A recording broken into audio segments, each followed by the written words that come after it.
السلام عليكم ورحمة الله وبركاته. الحمد لله رب العالمين، والصلاة والسلام على سيد المرسلين وعلى آله وصحبه أجمعين. أما بعد، فأعوذ بالله من الشيطان الرجيم. بسم الله الرحمن الرحيم. إنهم فتية آمنوا بربهم وزدناهم هدى. وقال الله سبحانه وتعالى: وأما الجدار فكان لغلامين يتيمين في المدينة وكان تحته كنز لهما وكان أبوهما صالحا فأراد ربك أن يبلغا أشدهما মাদ্রাসা জলিলিয়া নীলবাগানে আয়োজিত এই দ্বিতীয় বাৎসরিক অনুষ্ঠানের সম্মানিত সভাপতি মহোদয়, মঞ্চে উপবিষ্ট উত্তর পূর্ব ভারত ইমারতে শরঈয়া ও নদওয়াতুত তামিরের সাধারণ সম্পাদক হযরত মাওলানা আতাউর রহমান সাহেব দামাত বারাকাতুহুম, মঞ্চে উপবিষ্ট উত্তর পূর্ব ভারত ইমারতে শরঈয়া এর বিভিন্ন স্তরের কর্মীবৃন্দ, সম্মানিত উলামায়ে কেরাম, অভ্যর্থনা কমিটির সম্মানিত সদস্যবৃন্দ, এই মাদ্রাসার পরম সম্মানিত শিক্ষকবৃন্দ,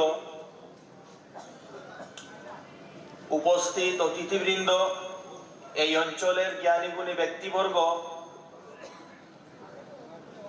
যুবক ভাইরা ও মাদ্রাসার প্রিয় ছাত্র ভাইরা,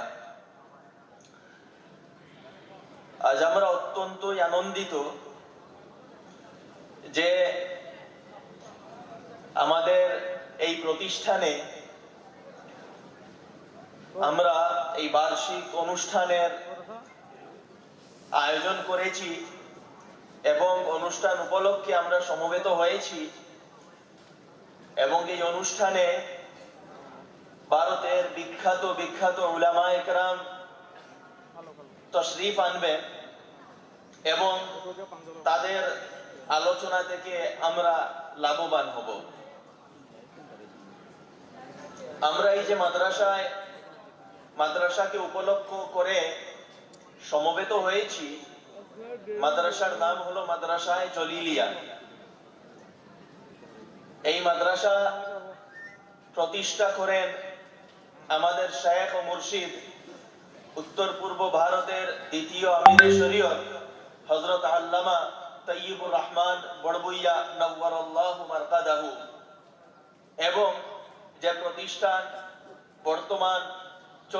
বর্তমান আমিরে শরীয়ত হযরত মাওলানা ইউসুফ আলী সাহেব দামাত বারাকাতুহুমের তত্ত্বাবধানে এবং এই অঞ্চলের কিছু বিশিষ্ট ব্যক্তিবর্গ তথা এই মাদ্রাসার যিনি প্রিন্সিপাল হযরত মাওলানা জাকির নদভী, তাদের নেতৃত্বে, তাদের তত্ত্বাবধানে এই মাদ্রাসার যে নাম, এই নামের সম্পর্ক উত্তর পূর্ব ভারতের প্রথম আমিরে শরীয়ত, স্বাধীনতা সংগ্রামী, এক মর্দে মুজাহিদ, এক বিপ্লবী জননেতা, একজন রিফর্মার, সমাজ সংস্কারক হযরত মাওলানা আব্দুল জলিল চৌধুরী নওয়ারাল্লাহু মারকাদাহু এর সাথে। হযরত মাওলানা আব্দুল জলিল চৌধুরী প্রথম আমিরে শরীয়ত নওয়ারাল্লাহু মারকাদাহু, তার ব্যাপারে আমরা সবাই জানি।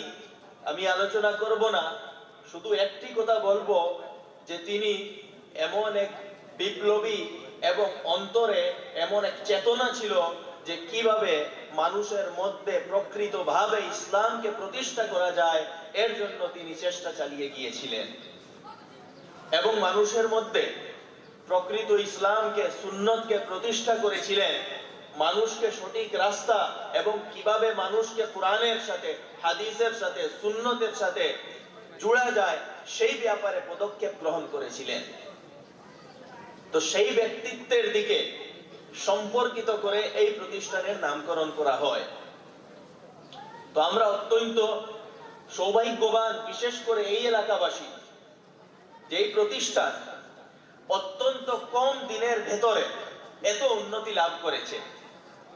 এর দৃষ্টান্ত অন্য কোথাও পাওয়া যায় না, খুবই কম এর দৃষ্টান্ত যে এত কম দিনে এই প্রতিষ্ঠান এত উন্নতি লাভ করেছে।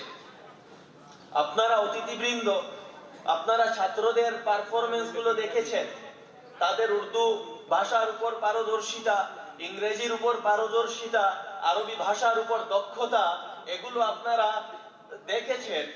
এগুলো এত তাড়াতাড়ি অর্জন করা সম্ভব নয়, এবং নিশ্চয় এই প্রতিষ্ঠানের যারা শিক্ষক বৃন্দ তারা দিন রাত পরিশ্রম করেছেন, এজন্যই তাদের এত উন্নতি। তাই আমি আশাবাদী এই মাদ্রাসায়ে জলিলিয়া শুধু আসামের নয়, বরং উত্তর পূর্ব ভারতের একটি আদর্শ প্রতিষ্ঠান হিসেবে এই উত্তর পূর্ব ভারতে নিজেকে প্রতিষ্ঠিত করতে সক্ষম হবে ইনশাআল্লাহ।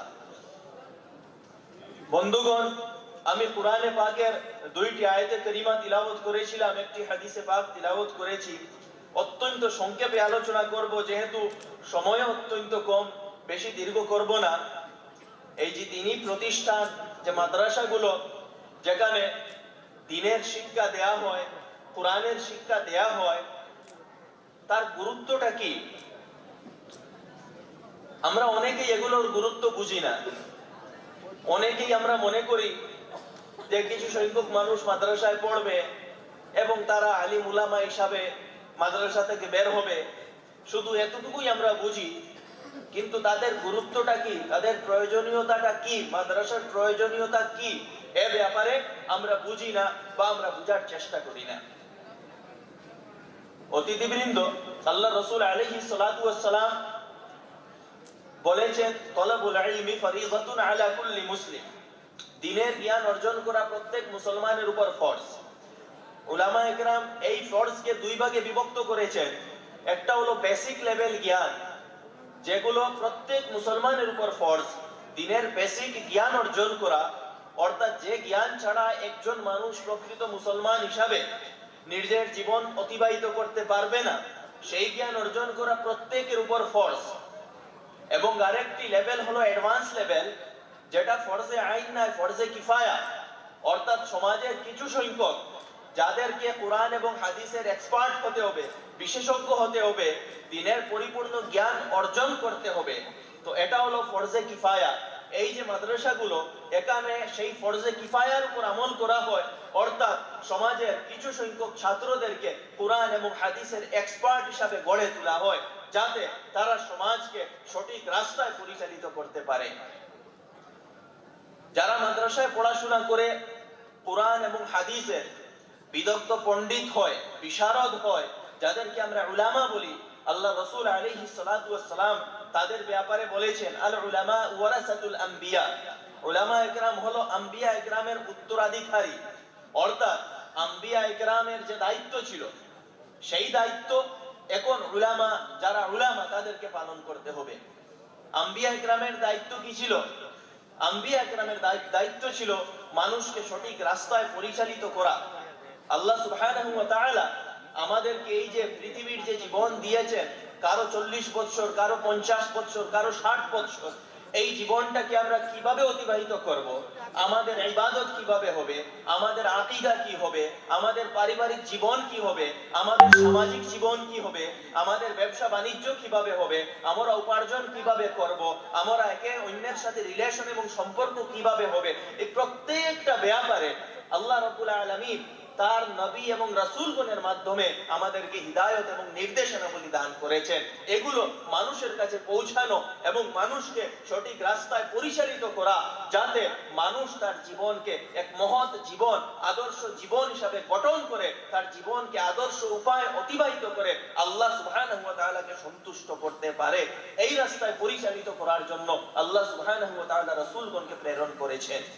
যেহেতু মুহাম্মদুর রাসূলুল্লাহ সাল্লাল্লাহু আলাইহি ওয়াসাল্লাম হলেন খাতামুন নবিয়্যিন, তারপরে আর কোনো রাসূল আসবেন না, তো সেই দায়িত্ব এখন উলামা একরামদের উপর। তো এই সমস্ত মাদ্রাসা, এই মাদ্রাসায় পড়াশোনা করে যারা কোরআন এবং হাদিসের বিশারদ হবে, তারা তাদের ইলম এবং দ্বীনের হিদায়াতের আলো পুরো সমাজে, দেশে, বিশ্বে ছড়িয়ে দিবে, যাতে মানুষ সঠিক রাস্তা পায় এবং প্রকৃত মুসলমান এবং প্রকৃত মানুষ, আদর্শ মানুষ হিসেবে নিজের জীবনকে অতিবাহিত করতে পারে। এই প্রতিষ্ঠানগুলো কোনো সাধারণ প্রতিষ্ঠান নয় যে শুধু আমরা ছাত্রদেরকে এডমিশন দিয়ে দিলাম, তারপর ছাত্ররা এখান থেকে বেরিয়ে গেল। শুধু এটুকুই উদ্দেশ্য নয়, উদ্দেশ্য হলো নবীর ওয়ারিসগণকে গড়ে তোলা। আজ ভারতবর্ষে এই দ্বীনি প্রতিষ্ঠান, এই মাদ্রাসাগুলো ছিল বলে ভারতবর্ষে আজ আমাদের ঈমান সুরক্ষিত রয়েছে। আজ আমরা দ্বীনের আলো এখনো পাচ্ছি, আজ আমরা সঠিক রাস্তা এখনো শিখতে পারছি। এই সমস্ত সুযোগ আমাদের মধ্যে রয়েছে এই প্রতিষ্ঠানগুলোর কারণে। আমাদের আকাবির রাহিমাহুল্লাহ যখন ভারতবর্ষে ব্রিটিশদের আগমন হয়েছিল এবং ব্রিটিশরা এক এক করে মাদ্রাসাগুলোকে বন্ধ করেছিল, যেভাবে এখন বন্ধ করা হচ্ছে, এবং উলামা একরামদেরকে হত্যা করা হচ্ছিল, এবং আমাদের আকাবির রাহিমাহুল্লাহ, যার মধ্যে হযরত ইমদাদুল্লাহ মুহাজিরে মক্কি রাহিমাহুল্লাহ, হযরত কাসিম নানতুবি রাহিমাহুল্লাহ, হযরত ফজলুর রহমান গঞ্জ মুরাদাবাদী রাহিমাহুল্লাহ, আর বিভিন্ন আমাদের আকাবির যারা শামলির ময়দানে সেই ব্রিটিশদের মোকাবেলা করেছিলেন, এবং সেই মোকাবেলা করে দেখলেন এখন বিজয়, একটি দেওয়াল বাঁকা হয়ে গিয়েছিল, ভেঙে পড়ে যাচ্ছিল। হযরতে খাজির সেই দেওয়ালকে মেরামত করে দিলেন। মুসা আলাইহিস সালাম জিজ্ঞেস করলেন, সম্পদ বেরিয়ে আসবে এবং সেই সম্পদকে তারা উপভোগ করবে। যাই হোক, এটি একটি ঘটনা। হযরত মুনাজির গিলানী রাহিমাহুল্লাহ এর উপর কিছু ইশারা তিনি লিখেছেন। হযরত মুনাজির গিলানী রাহিমাহুল্লাহ লিখেছেন, যেখানে বলা হয়েছে যে ছোট শিশুরা যখন আবার সাবালক হবে, সাবালক হওয়ার পর এই সম্পদগুলো বেরিয়ে আসবে।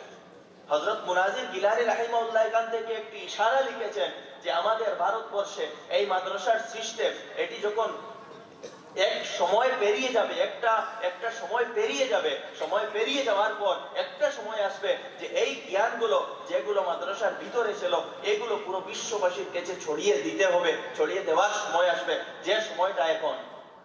তাই তো আমাদের এখন এমন উলামা গঠন করার প্রয়োজন, যে সমস্ত উলামা দ্বীনের গভীর জ্ঞান থাকে, সেই সঙ্গে জাগতিক কিছু জ্ঞান থাকে, এবং সর্বস্তরের মানুষদের কাছে তারা যাতে দ্বীনের কনসেপ্ট, দ্বীনের জ্ঞানকে পৌঁছে দিতে পারে, এমন উলামা গঠন করা বর্তমান সময়ের জন্য জরুরি।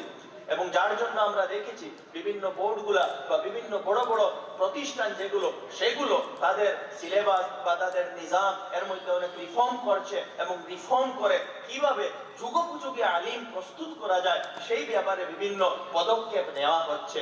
আমি মনে করি মাদ্রাসায়ে জলিলিয়া এই পদক্ষেপের একটা অত্যন্ত গুরুত্বপূর্ণ অংশ, যেখানে এমন উলামা প্রস্তুত করা হচ্ছে যারা একদিকে কুরআন এবং হাদিসের দক্ষ হবে, অন্যদিকে জাগতিক জ্ঞানও তাদের কাছে থাকবে, এবং তাদের মধ্যে এমন ক্ষমতা থাকবে যে বর্তমান সময় এবং বর্তমান সময়ের মানুষদেরকে তারা প্রকৃতভাবে নেতৃত্ব দিতে পারবে, সঠিক রাস্তা দেখাতে পারবে। বর্তমান যে দাজ্জালি যুগ, যে ইরতিদাদের যুগ, যে ফিতনার যুগ, এই যুগে মানুষের ঈমান এবং আমলে সালেহের তারা হেফাজত করতে পারবে। আমি আশাবাদী, যেহেতু এই মাদ্রাসার যে পরিকাঠামো, যে শিক্ষা ব্যবস্থা, যে ইন্তেজাম, এগুলো অত্যন্তই ভালো, অত্যন্তই মুগ্ধকর। আমি আলোচনা দীর্ঘ করব না। আরো একটি হাদিসে পাক আমি তিলাওয়াত করেছিলাম। আল্লাহ রাসূল আলাইহিস সালাতু ওয়াস সালাম বলেন, খায়রুকুম মান তাআল্লামাল কুরআনা ওয়া আল্লামা, তোমাদের মধ্যে উত্তম তারাই যারা কোরআনের শিক্ষা দান করে এবং কোরআনের শিক্ষা গ্রহণ করে। এই হাদিস থেকে আমি পুরো ব্যাখ্যা করতে যাব না, একটি কথা আমরা বুঝতে পারলাম যে কোরআন যারা পড়ে, কোরআন যারা শিক্ষা দান করে, আল্লাহ তাআলার কাছে এরাই সর্বোত্তম, আল্লাহ তাআলার কাছে এরাই সর্বশ্রেষ্ঠ। যদিও আমরা অনেকে তাদের শ্রেষ্ঠত্বকে আমরা যদিও বাহ্যিকভাবে আমরা মানি না বা বাহ্যিকভাবে একথা উপলব্ধি করতে পারি না, কিন্তু আল্লাহ তাআলার কাছে তারাই শ্রেষ্ঠ। তাই আমি একটা কথা অনুরোধ করে আমার কথা শেষ করব। এই মাদ্রাসা যেগুলো, এগুলোর প্রতি আমাদের কিছু দায়িত্ব আছে। প্রথম দায়িত্ব হলো এগুলোর ব্যাপারে দোয়া করা, এগুলোর ব্যাপারে কিছু ভালো কামনা মনের মধ্যে রাখা, যে আল্লাহ তাআলা যাতে এগুলোকে উন্নত করেন, এগুলো থেকে ভালো উলামা গড়ে উঠেন, এই কামনা আমাদের মনের মধ্যে রাখতে হবে। দ্বিতীয়ত আমাদের সন্তানাদি এই মাদ্রাসাগুলোতে পাঠাতে হবে, এই আমাদের সন্তানাদিকে মাদ্রাসার শিক্ষা দিতে হবে, যাতে তারা এক আদর্শ ব্যক্তি হিসাবে নিজেকে প্রতিষ্ঠিত করতে পারে। মাদ্রাসায় পড়লে যে বেকার হয়ে যাবে, কিছু করতে পারবে না, এরকম কিছু নয়। মাদ্রাসায় মেরিটোরিয়াস, ট্যালেন্টেড, ব্রিলিয়েন্ট স্টুডেন্টস এর প্রয়োজন আছে। তাই আপনার স্টুডেন্টস এর মধ্যে যারা, আপনার ছেলেদের মধ্যে যারা ব্রিলিয়েন্ট, যারা খুব ভালো, তাদেরকে মাদ্রাসায় দিন। দেখবেন তারা ইসলামের যে সেবা করতে পারবে, তাদের দ্বারা যে ইসলামের যে সেবা হবে সেটা আপনি দেখবেন, এবং সেই সেবা এবং সেই খিদমত অনেক দীর্ঘক্ষণ থাকবে। আর 3 নম্বর হলো, এই মাদ্রাসার বিভিন্ন প্রয়োজনাদি রয়েছে, সেই প্রয়োজনাদিগুলো আমাদের প্রয়োজন মনে করে তা পুরো করতে হবে, আমাদের মাল দিয়ে, আমাদের সম্পদ দিয়ে, এবং সব শেষে এই মাদ্রাসার যে ধরনের সহযোগিতা প্রয়োজন হয় সেই ধরনের সহযোগিতায় আমাদের হাত বাড়িয়ে দিতে হবে, এগিয়ে আসতে হবে। এই মাদ্রাসাগুলোর যদি আমরা সামান্যতম কিছু কন্ট্রিবিউট করতে পারি, তাহলে এই মাদ্রাসায় পড়ে যারা দিনের খিদমত করবে তাদের সেই খিদমতের সওয়াবের কিছু অংশ আমরাও পেতে পারবো। আমি কথা দীর্ঘ করছি না, এই মাদ্রাসার শ্রীবৃদ্ধি কামনা করে এবং এই মাদ্রাসার যারা আপনার আয়োজক মণ্ডলী সভা, তাদের কাছে ধন্যবাদ জ্ঞাপন করে আমি আমার সংক্ষিপ্ত কথা এখানেই শেষ করলাম। ওয়া আখিরু দাওয়ানা আলহামদুলিল্লাহি রাব্বিল আলামিন।